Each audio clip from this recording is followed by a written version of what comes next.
Depuis plusieurs années, nous avons lancé derrière cette trompette une guerre féroce, une guerre acerbe, une guerre virulente contre la musique pseudo-chrétienne, la musique soi-disant gospel, qui est un instrument de destruction massive de Satan pour entraîner le maximum de personnes en enfer.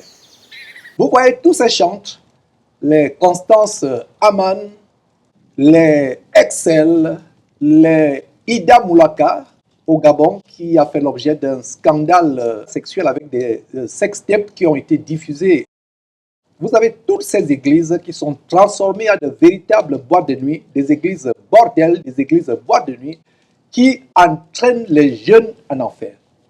Voici une émission que j'avais annoncée depuis des années, une émission où une sœur en Christ qui, depuis des années, a été dans ce milieu pervers de démons sexuels, de dépravation appelé le gospel, qui n'est qu'une invention de Satan venue tout droit des États-Unis, avec des soi-disant stars de gospel tels que Kirk Franklin, Dietrich Haddon, Mary.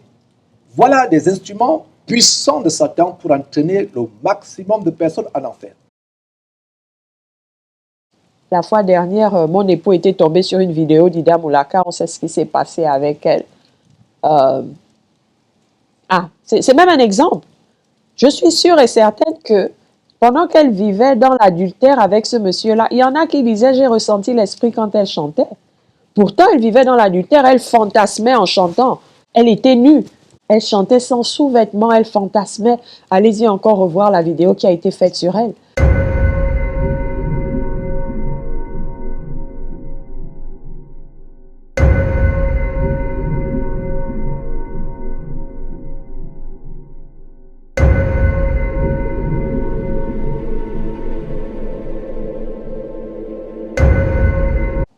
Une femme doit avoir une certaine retenue, une certaine modestie, une self-esteem.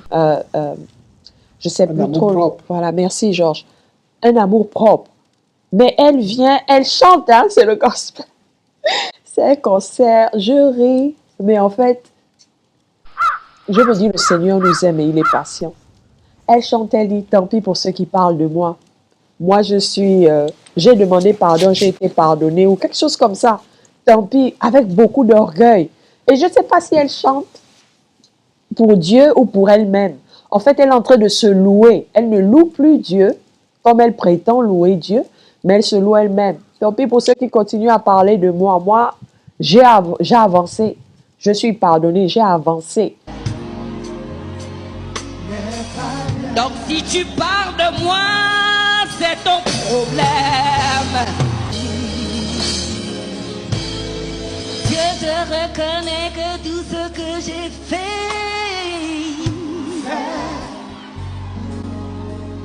n'est pas bien. Et puis j'ai arrêté aussi.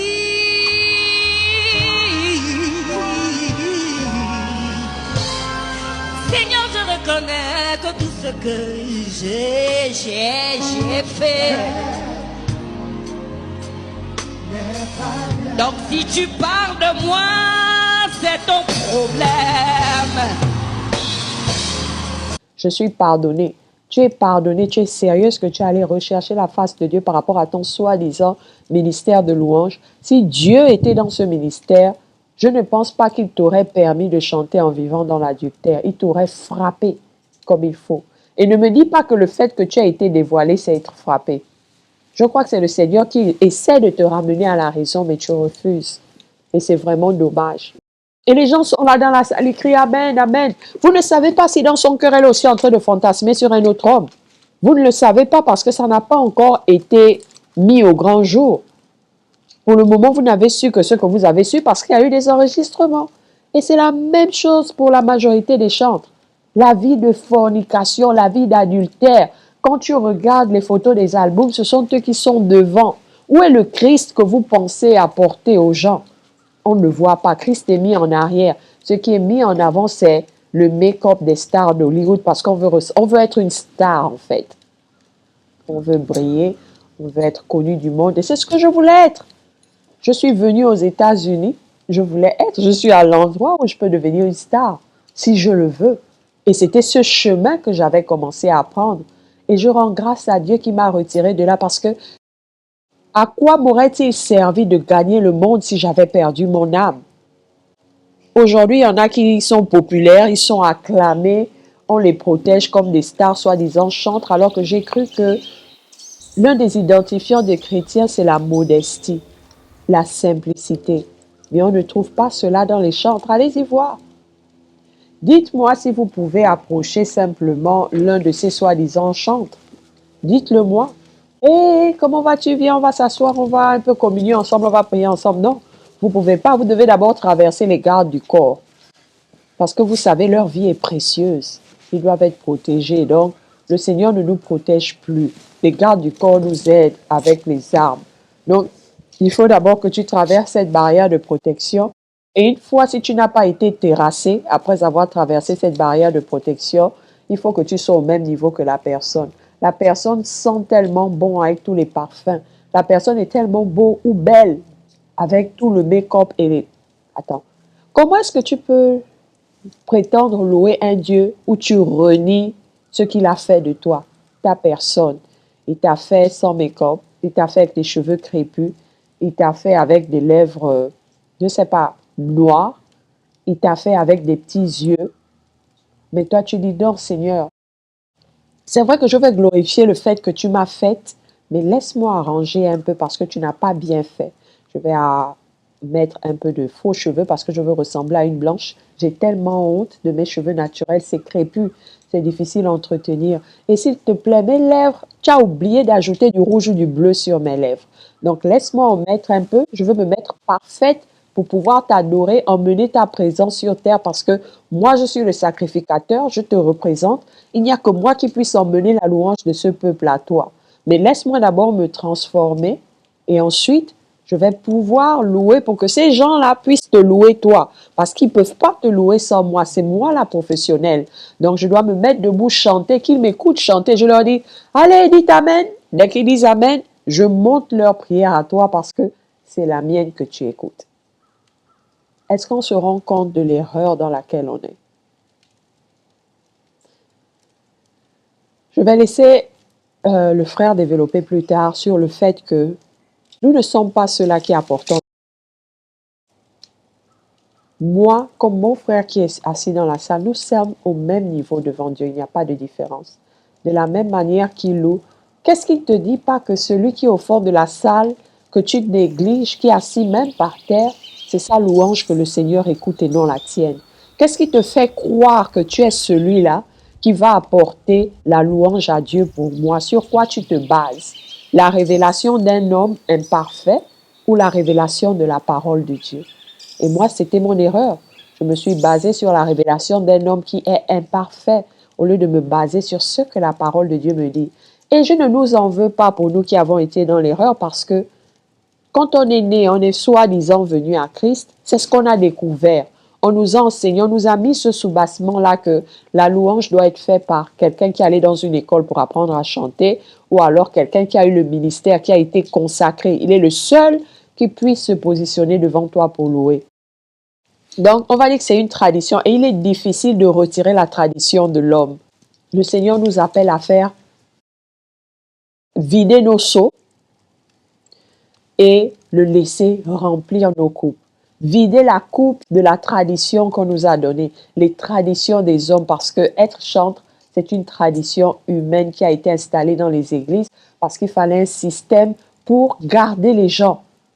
Allez-y dans des églises où il n'y a presque pas d'instruments. Les gens tapent à la main et les gens chantent avec leur voix. Il n'y a personne.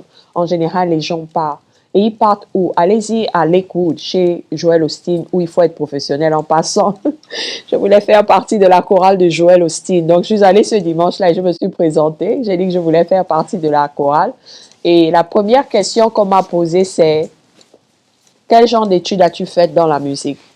Ça m'a étonnée parce que je me suis toujours dit que quand on est chantre, c'est le Seigneur qui t'appelle. Tu n'as pas besoin d'aller dans une école. Mais aux États-Unis, en général, il faut, si tu veux chanter dans ces grandes églises-là, ces grandes soi-disant églises, il faut avoir un master en musique. Donc, je dois retourner à l'école, aller étudier la musique. Et quand j'ai un master, il me faut un CV qui montre que j'ai déjà travaillé comme chantre quelque part et ce que j'ai accompli. Parce que sans ça, tu ne peux pas être chanteur. Les chanteuses qui sont avec Joël Austin ou bien dans Hillsong, là, ce sont des gens qui ont des doctorats ou des masters en musique. Ils ne sont pas comme nous en Afrique qui nous réveillons un matin et puis on fait juste, on travaille la voix et on est accepté au comité de louange. Ici, il faut avoir un master. Donc, la première chose qu'on m'a dit, dès que tu as ton master, tu peux revenir et on verra si on va te faire passer l'audition, on verra ton CV pour voir si tu as de l'expérience et à ce moment, on pourra considérer un interview avec toi. Et là encore, c'était un autre réveil pour moi. Je me suis rendu compte que louer Dieu aux États-Unis, c'est pas ce à quoi ce qu'on m'a soi-disant toujours appris et c'est pas ce à quoi je m'attendais. Et malheureusement, c'est le modèle de tout soi-disant église chrétienne, soi-disant chantre chrétien, le chantre américain. Le chantre américain n'est pas chrétien premièrement. C'est quelqu'un qui a été dans une école pour apprendre la musique et qui a été engagé comme musicien. Donc, pour terminer rapidement la partie du chant aux États-Unis, ce sont des païens qu'on engage parce qu'ils ont de bonnes voix. Donc, tu n'as pas besoin d'être chrétien ici pour être dirigeant de louange ou chanteur. Il faut juste que tu aies ton diplôme en musique. Tu as un salaire toutes les fins de semaine comme on est payé ici aux États-Unis. Et l'origine du mot gospel. Gospel, c'est, on va dire, ghost parce que l'origine, c'est du Negro Gospel. Donc, Negro Gospel, on va dire que c'est une musique spirituelle. Quand les esclaves sont arrivés aux États-Unis, ils ont été imposés. Ce qu'on utilisait, en fait, pour les assujettir à leur maître, c'était la Bible. Malheureusement, la parole de Dieu était mal utilisée et on utilisait cela pour les garder soumis au maître. Donc, pour eux, leur espoir, c'était de trouver du réconfort dans cette parole-là et ils prenaient certaines paroles plus leur héritage africain, du vaudou, etc., qu'ils mélangeaient ensemble et d'où sort la musique gospel. En fait, c'est du spiritisme. Vous utilisez des sons, vous entrez en transe quand vous chantez ces chansons, un peu comme dans les églises éveillées aujourd'hui. Ils ne se rendent pas compte que ces transes-là, en fait, ce sont des esprits africains qu'on invoquait dans ces soins, qu'on mélangeait avec la parole de Dieu pour invoquer. Donc, gospel, c'est cet esprit impur, ghost, qu'on invoque et que l'on lance sur vous. Parce que souvenez-vous que la musique, c'est entertainment. Entertainment, c'est te garder là pour te permettre, te captiver pour permettre aux esprits de rentrer en toi. C'est ça, entertainment. C'est ça la musique, c'est ça le gospel. Gospel a toujours été référé ici comme entertainment. Ghost, fantôme, spell. On voyait des psalmodies, on voyait des malédictions sur toi. Donc, c'est pour ça que quand quelqu'un écoute certains cantiques, soi-disant chrétiens, il est captivé, il est hypnotisé. Et essayez de demander à un chrétien qui est dans une soi-disant église où on met le paquet sur la musique et la louange, comme ce temple, par exemple, de Tsenge, demandez à cette personne de sortir de là, ou Hillsong. Malgré tous les scandales qui sortent de Hillsong, cette soi-disant église ne fait que se remplir. Malgré tous les scandales qui sortent de l'église de T.J. Jakes, de je ne sais pas qui, Joel Austin, ils ne font que s'emplir. Malgré tous ces scandales-là, les gens ne font qu'arriver. Pourquoi? Parce qu'ils misent sur la musique. Ce qui est mis en premier, ce n'est pas le pasteur, ce n'est pas l'assemblée, ce n'est pas la prière, c'est la musique. Voilà pourquoi vous avez aussi cette musique dans le background, en fond sonore. Quand le pasteur prêche, il y a cette musique-là en fond sonore parce que ça vous permet de vous concentrer sur l'envoûtement qui est en train d'être lancé dans la salle. Et remarquez que souvent, quand vous sortez de là, vous n'avez rien retenu. La seule chose que vous avez retenue, c'est la musique que vous avez écoutée. Ça reste là. Ça mijote dans vos têtes toute la semaine. C'est ça qui nous garde captifs.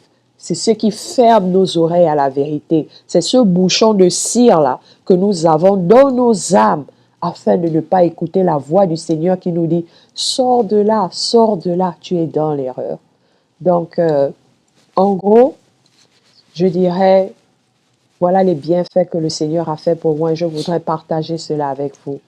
À cause du fait que mon époux et moi exposons la vérité, J'ai été rejetée par plusieurs personnes que j'aime,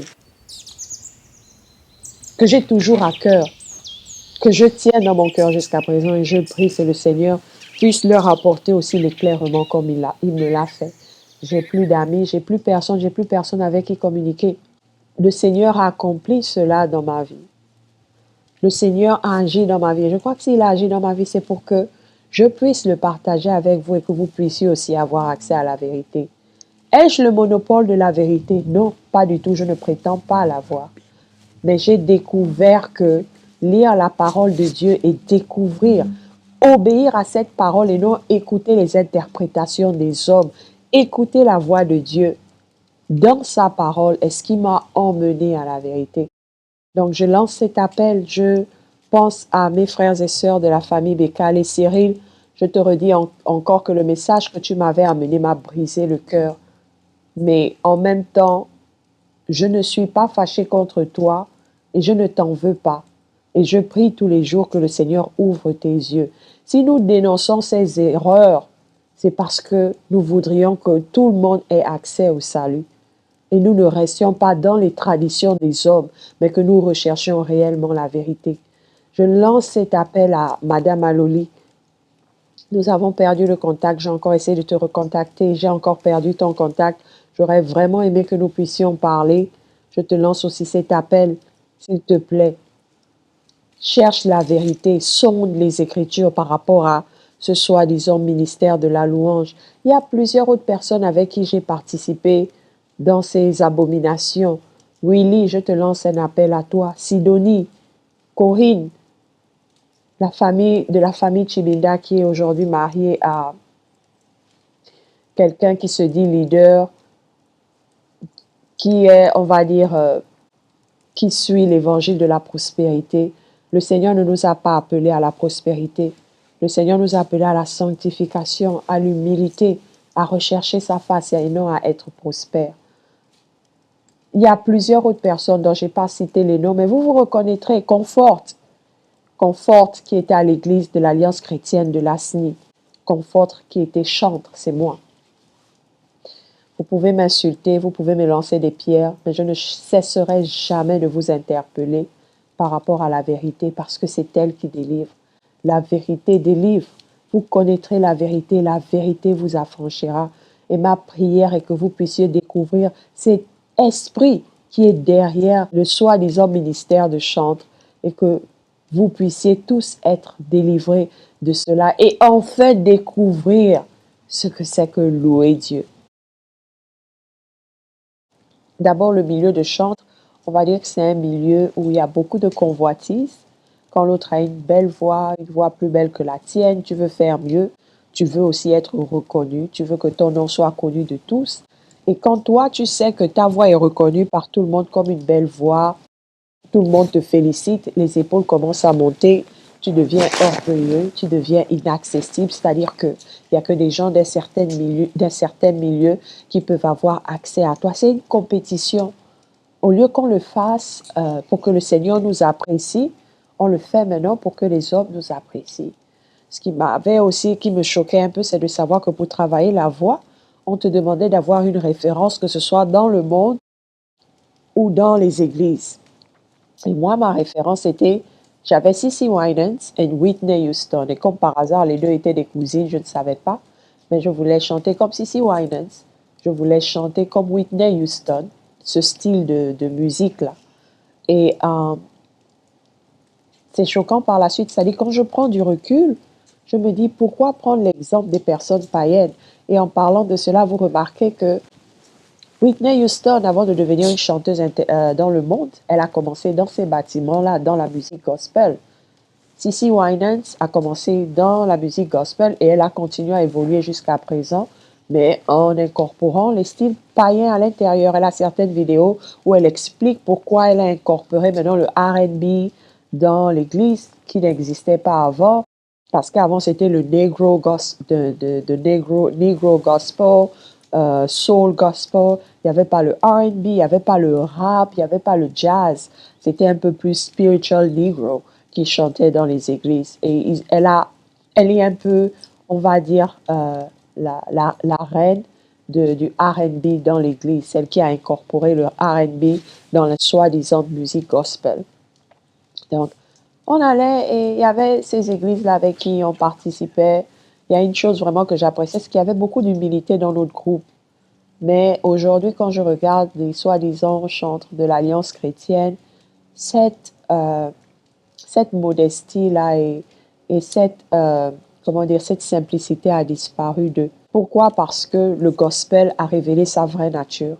La vraie nature du gospel, c'est quoi? C'est la compétition, c'est le match-vu, c'est la fornication, c'est l'envie, c'est le meurtre. Je vais dire le meurtre parce que quand l'envie est créée en toi, tu as envie de faire du mal. Tu veux que ce soit toi seulement qu'on voit. Ici, il y a quelqu'un qu'on apprécie plus que toi, chose qui est dommage parce que en tant que chante, si c'est vraiment pour Dieu qu'on chante, on ne devrait pas apprécier quelqu'un plus que l'autre parce que la louange doit être élevée à Dieu et non à un homme. Nous ne sommes pas là pour nous faire voir, soi-disant. Nous chantons, c'est notre prière à Dieu. Ces grands chantres que vous connaissez, Kirk Franklin, il y a beaucoup de nouveaux chantres maintenant. Je ne les connais pas. Pourquoi? Parce que j'ai arrêté de regarder cette soi-disant musique chrétienne. Donc, je ne connais pas beaucoup de nouveaux chantres que vous connaissez.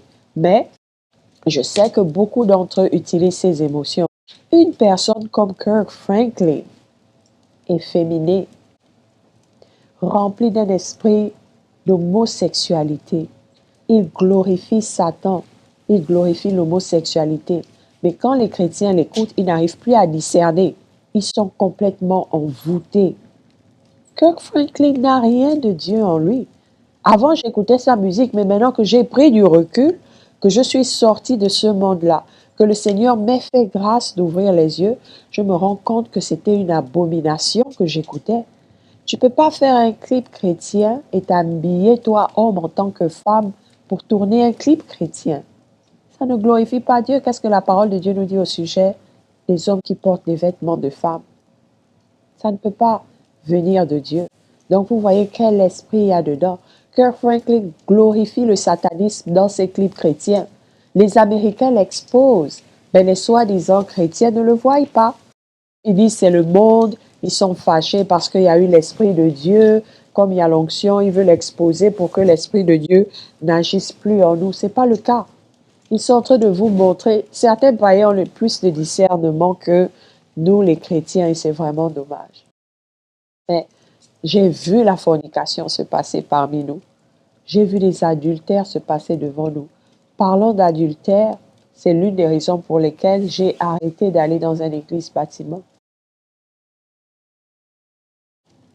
Une délivrance s'opère dans ma vie et qui aurait cru que je pourrais être un jour délivré de cette envie de devenir une star du gospel?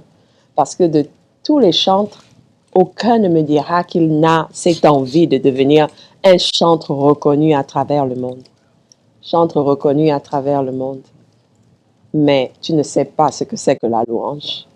Quelle est la louange agréable au cœur de Dieu? Et le Seigneur m'a permis, par sa grâce, d'arriver à cette réalisation. Et ma prière, c'est que beaucoup d'entre vous chantent, soi-disant, vous arriviez à cette réalisation, tout en sachant que nous sommes tous, il faut être appelé chantre. Tout chrétien est un chantre. Il n'y a pas de professionnel de la musique dans le corps de Christ. Nous louons tous le Seigneur, nous rendons grâce au Seigneur. Il n'y a pas à s'asseoir et regarder quelqu'un rendre grâce au Seigneur pour nous. Non, nous le faisons tous ensemble. Comment est-ce que j'ai passé ma vie à penser que je servais et louais Dieu avec cette musique parce que nous ne nous voilons pas la face. Nous avons le zouk chrétien. Le zouk est une musique impudique. Comment est-ce que Dieu peut se glorifier dans une musique qui t'emmène à forniquer, qui t'emmène à te frotter le corps aux parties intimes de quelqu'un d'autre quand tu danses? Nous avons le dombolo chrétien.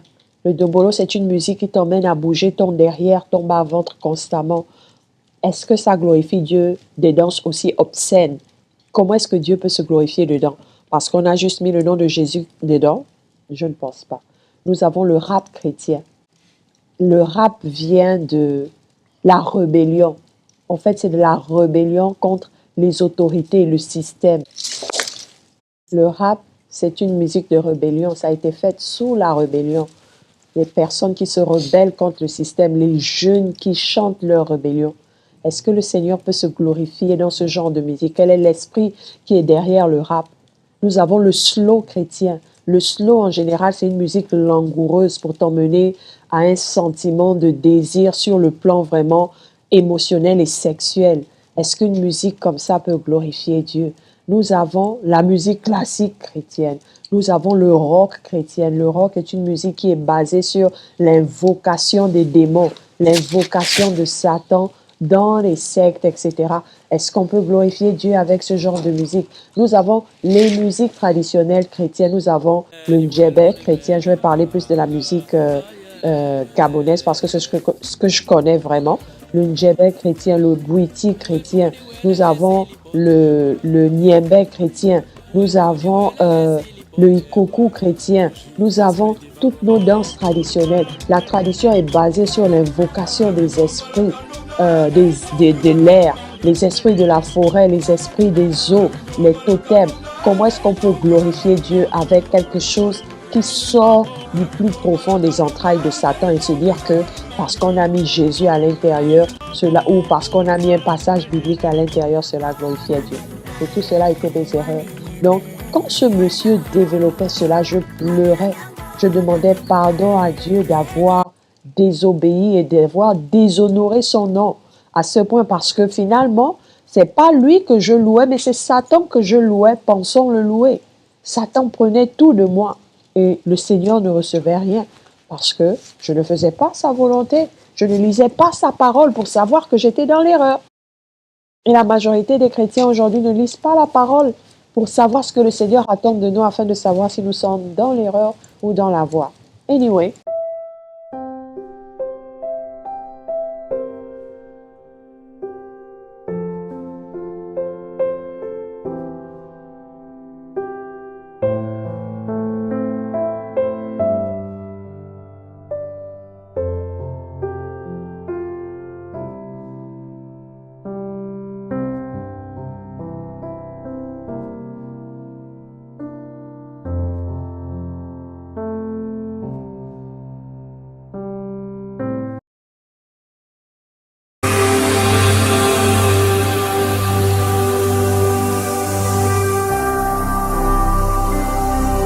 Jésus-Christ TV, vous connaîtrez la vérité et la vérité vous affranchira.